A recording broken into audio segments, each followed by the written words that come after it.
اور آج میرا خیال ہے آج کتنے دن ہو گئے، کافی دن ہو گئے، اور ان کی جو ہے وہ کابینہ جو ہے وہ نہیں بن رہی.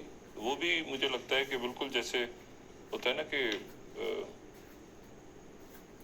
مطلب اب یہ پیٹرولیم کا رات کو جو بم گرا ہے تو پیٹرولیم کا کہ کوئی وزیر ہی نہیں ہے، اور یہ ڈالر جو ہے آج 300 اوپن مارکیٹ میں 302 304 کہیں خدا جانے، اور وزیر خزانہ ہی نہیں ہے. میرا خیال تھا کہ شاید وزیر اعظم کا حلف اٹھاتے ہی فوراً ہی ایک جو ہے وہ کابینہ بھی آ جائے گی، لیکن یہ ہے کہ یہ تو کئی روز ہو گئے اور کئی دن گزر گئے، اور یہ حکومت نہیں ہے. حکومت کا مطلب ہے وزیر اعظم اور کابینہ. تو اب وہ وزارت جو خارجہ ہے وہ، اور کئی لوگوں کو جو ہے، ہم تو تھک گئے پچھلے 4-5 دنوں سے مٹھائیاں کھلا کھلا کے. کبھی حفیظ شیخ صاحب اوپر آتے ہیں، کبھی نیچے آتے ہیں، کبھی وہ وزیر اعظم ہوتے ہیں، کبھی وزیر خزانہ ہوتے ہیں، پھر وہ دونوں میں نہیں ہوتے، پھر وہ ادھر جیلانی صاحب کبھی وزیر اعظم ہوتے ہیں، کبھی وزیر خارجہ ہوتے ہیں، پھر وہ تو کوئی 2-4 وزارتیں تو اپنی مرضی سے کر لیں اگر کاکڑ صاحب، تو ان کی بڑی مہربانی ہوگی، تاکہ ملک تو آگے چلے، تاکہ ہمیں پتہ تو چلے کہ ہم نے جو اتنا یہ جو مہنگائی کا بم گرا ہے تو ہم نے کس کی تعریف کرنی ہے. جی وہ تو چلے گئے درمیان میں سے، اب جو اسحاق ڈار صاحب اور سارے انہوں نے بھی اپنی جان چھڑائی ہے اور چلے گئے ہیں. لیکن یہ ہے کہ یہ اب عجیب سا معاملہ ہے. تو اب دیکھیں، امید ہے کہ اچھا ادھر جو ہے وہ ہمارے انتہائی محترم جسٹس مقبول باقر صاحب، ان کو بھی 2 روز ہو گئے ہیں شاید، یا 3 روز ہو گئے ہیں، ان کو بھی وزیر اعلیٰ بنے، انہوں نے بھی حلف نہیں اٹھایا. اچھا آپ ادھر سے پوچھ رہے ہیں کہ جی آپ نے حلف کیوں نہیں اٹھایا؟ ان میں تو پتہ ہی چل رہا ہے کہ چونکہ گورنر صاحب کی انتہائی عام مصروفیات ہیں اسلام آباد میں، تو اس لیے وہ وہاں پہ جائیں گے تو حلف اٹھائیں گے.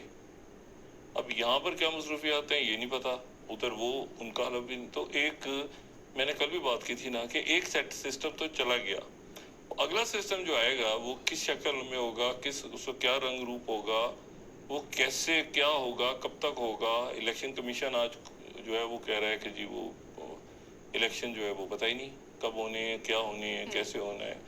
وہ سپریم کورٹ بار نے پٹیشن دائر کر دی ہے کہ جی بتایا جائے، الیکشن تو کبھی ہونے تو ہیں نا، تو وہ کیا ہے سلسلہ. تو سب جو ہے اس وقت جو ہے وہ سمجھ لیں کہ وہ ایک بلیک ہول کے فیس سے گزر رہے ہیں. ایک جو ہے میاں صاحب ستمبر میں آئیں گے، میاں صاحب جب تک ٹھیک ہوگا تب آئیں گے، معاملات ٹھیک ہوں گے. ان کو پتا تھا جی ان کو نہیں پتا تھا.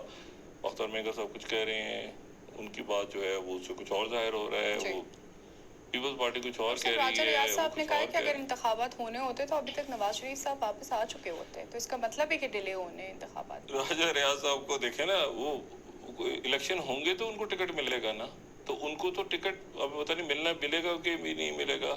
تو عجیب معاملہ ہو گیا یہاں پہ. تو یہ ٹھیک ہے. ہاں ہاں ٹھیک ہے، بالکل بالکل صحیح ہے، بالکل. مطلب میں کم سے کم اس کو جس انداز میں دیکھ رہا ہوں بالکل ٹھیک ہے.